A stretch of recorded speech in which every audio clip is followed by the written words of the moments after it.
Suníes contra chiíes. Seguro que este titular nos suena a todos. Lo vemos constantemente y casi siempre nos imaginamos un conflicto religioso eterno de hace milenios. Pero, ¿y si esa historia no fuera exactamente así? Hoy vamos a tirar del hilo de casi 1400 años de historia para descubrir que la realidad es mucho más política y la verdad mucho más sorprendente de lo que parece. Pues mira, para empezar vamos a desmontar un mito.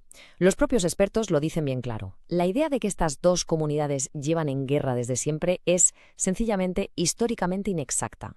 O sea, que esa narrativa de una guerra de religión milenaria tan repetida no se sostiene cuando se mira la historia de cerca. Vale, entonces, ¿cómo empezó todo?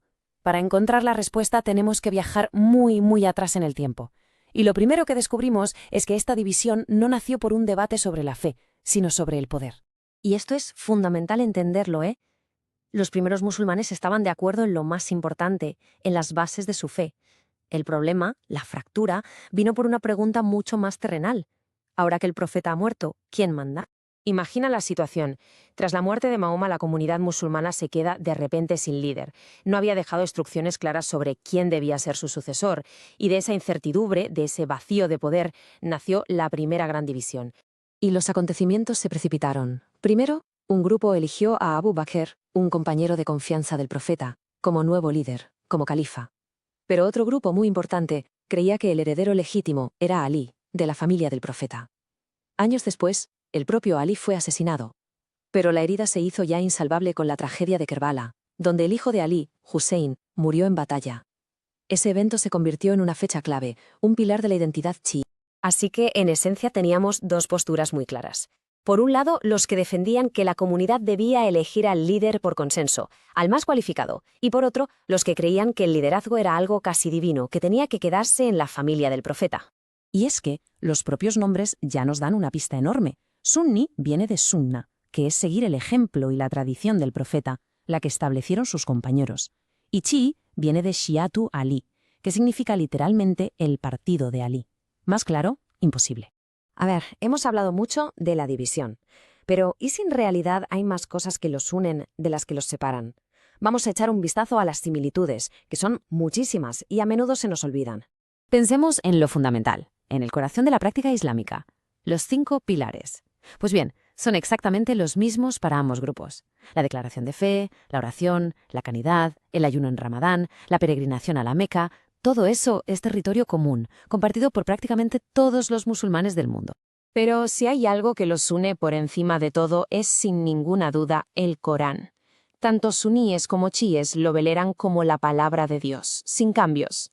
Es la base absoluta sobre la que se construye toda su fe. O sea que, si ponemos las cosas en una balanza, vemos que las similitudes en la fe y en la práctica del día a día son enormes.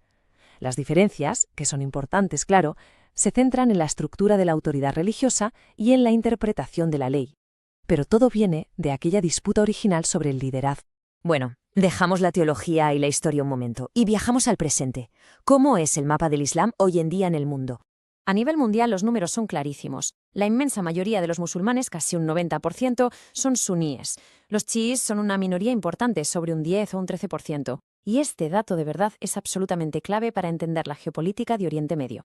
Porque aunque son una minoría a nivel global, los chiíes son mayoría en un puñado de países que son estratégicamente muy importantes y están casi todos concentrados en Oriente Medio. Esto, claro, crea un mapa político y religioso de lo más complejo.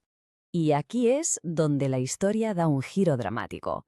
Porque en la era moderna, esa antigua división política se ha sacado del baúl de los recuerdos, se ha exagerado y se ha utilizado como un arma, y casi siempre por razones que tienen muy poco que ver con la fe. Esta es, quizá, la idea más importante de todo este análisis. La mayoría de los expertos coinciden. Las tensiones que vemos hoy en los titulares no son el eco de una pelea teológica de hace 1400 años. Son el resultado directo de luchas de poder muy actuales. Fue una cosa tras otra. La revolución iraní del 79 lo cambió todo, al crear un estado chií fuerte y con ganas de expandir su influencia. Luego, la invasión de Irak en 2003 rompió el equilibrio de la región. Y más tarde, las guerras civiles en Siria o Yemen se convirtieron en el campo de batalla donde las grandes potencias libraban sus guerras a través de otros. Para entender el panorama actual conviene conocer un par de términos. Uno es el salafismo, un movimiento dentro del sunismo que busca volver a los orígenes del Islam. Y aquí hay que hacer una aclaración importante. Aunque de este movimiento han salido algunos grupos extremistas muy violentos, representan una minoría muy pequeña. Y el otro es el wahabismo, es otra rama reformista, pero la clave aquí es su alianza histórica con la familia real de Arabia Saudí. Esa conexión le ha dado una influencia global enorme y es un factor clave para entender la rivalidad de Arabia Saudí con Irán. Y con esto llegamos al meollo del conflicto moderno, la lucha por ser la potencia dominante en Oriente Medio entre Arabia Saudí, de liderazgo suní, e Irán, de liderazgo chií, ha convertido las diferencias religiosas en armas. Ambos países usan la identidad sectaria para conseguir apoyos y pelear por la influencia en toda la región. Lo que nos deja con una pregunta final, que es casi obligada. ¿La división que vemos hoy en las noticias es de verdad la continuación de un desacuerdo religioso de hace siglos?